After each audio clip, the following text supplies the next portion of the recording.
بسم اللہ الرحمن الرحیم۔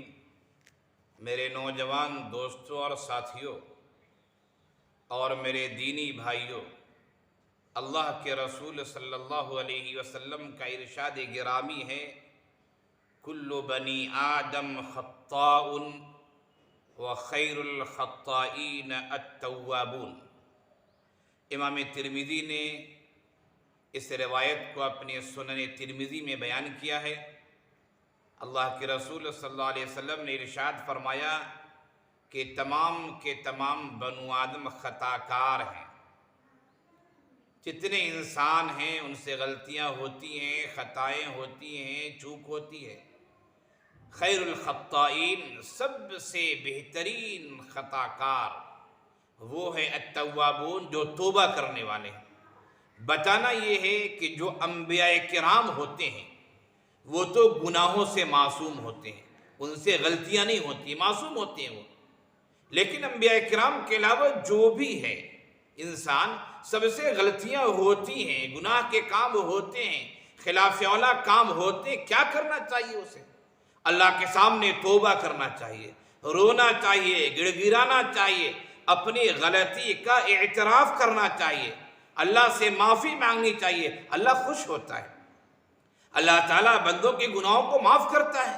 اللہ خوش ہوتا ہے کہ بندہ نے مجھے سمجھا کہ میں معاف کرنے والا ہوں۔ اللہ انتہائی خوش ہوتا ہے۔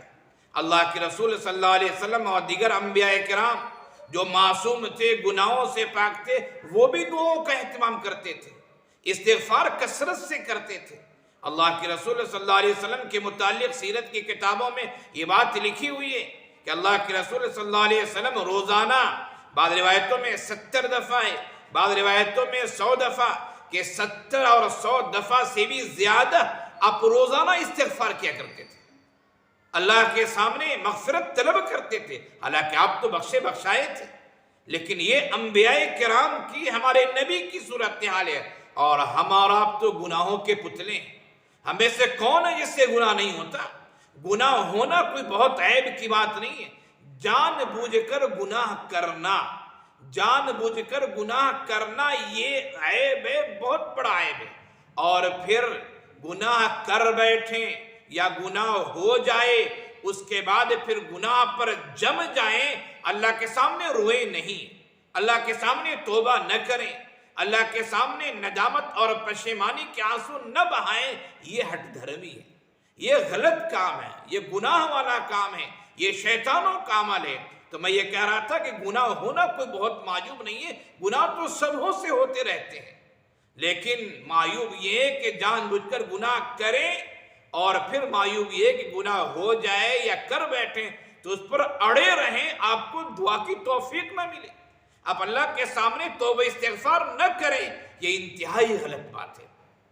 اللہ کے رسول صلی اللہ علیہ وسلم کی اس حدیث کو ذہن میں رکھیے کہ سب سے بہترین خطا کار وہ ہوتا ہے جس سے خطا اگر ہو جائے تو فوراً توبہ کرتا ہے۔ اور نبی کے اسوے کو، نبی کی سیرت کو ذہن میں رکھیے کہ اللہ کے رسول صلی اللہ علیہ وسلم روزانہ 100 اور 70 دفعہ سے زیادہ استغفار کیا کرتے تھے۔ اللہ کے رسول صلی اللہ علیہ وسلم جو دعائیں کرتے تھے، نمازیں پڑھتے تھے، اور نماز اتنا پڑھتے تھے، راتوں کا جو قیام ہوتا تھا آپ کے پاؤں مبارک میں سوجن ہو جاتا تھا، پاؤں میں ورم آ جاتا تھا۔ حضرت عائشہ رضی اللہ عنہ نے ایک دفعہ فرمایا کہ آپ تو بخشے بخشائے ہیں، اتنی دعائیں اور اتنی نمازوں کی کیا ضرورت ہے؟ اللہ کے رسول نے فرمایا افلا اکون عبدا شکورا، افلا اکون عبدا شکورا، جس اللہ نے ہمیں بخش دیا ہے، کیا میں شکر کے طور پر مزید اس کی عبادتیں نہ کروں؟ کیا میں شکر کے طور پر دعائیں نہ مانگوں؟ کیا میں شکر کے طور پر مغفرت کی مزید درخواست نہ کروں؟ نبی کی یہ صورتحال تھی، اور ہم اور آپ کی صورتحال کیا ہے وہ تو آپ بھی جانتے ہیں، ہم بھی جانتے ہیں۔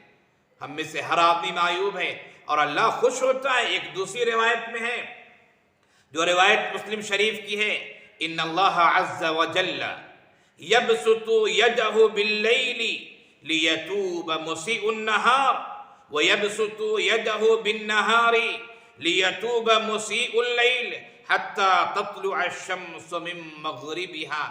فرمایا کہ اللہ تعالیٰ روزانہ اللہ تعالیٰ اپنے ہاتھ کو پھیلاتا ہے، مطلب یہ ہے کہ اللہ تعالیٰ دامن مغفرت کو وسیع کر دیتا ہے، بلکہ اللہ کا دامن تو وسیع ہے ہی، کرنے کی کیا بات ہے۔ اللہ تعالیٰ مغفرت کے دروازے کھولتا ہے کہ دن میں گناہ کرنے والا رات میں نماز پڑھ کے معافی تو مانگ لے، توبہ تو کر لے، دعائیں تو کر لے۔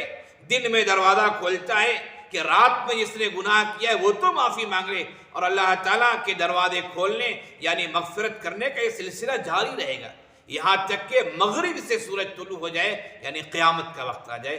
ہمیں اور آپ کو ہوش میں آنے کی ضرورت ہے۔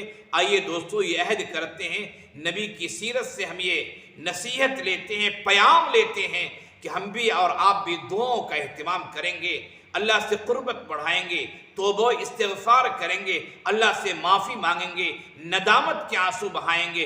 انشاءاللہ اللہ تعالیٰ ہماری مغفرت فرما کر اعلیٰ علیین میں جگہ عنایت فرمائے گا، جنت الفردوس میں جگہ عنایت فرمائے گا، صدیقین، شہداء اور انبیاء کے ساتھ ہمیں اور آپ کا حشر کرے گا۔ دعا کرتے ہیں اللہ ہمیں دعاؤں کی توفیق دے، توبے کی توفیق دے، استغفار کی توفیق دے، اور ذہن میں اللہ تعالیٰ کے حاضر و ناظر ہونے کا استحضار ہمیشہ رہے۔ آئیے عہد کرتے ہم عمل کریں گے۔ وآخر دعوانا ان الحمدللہ رب العالمین۔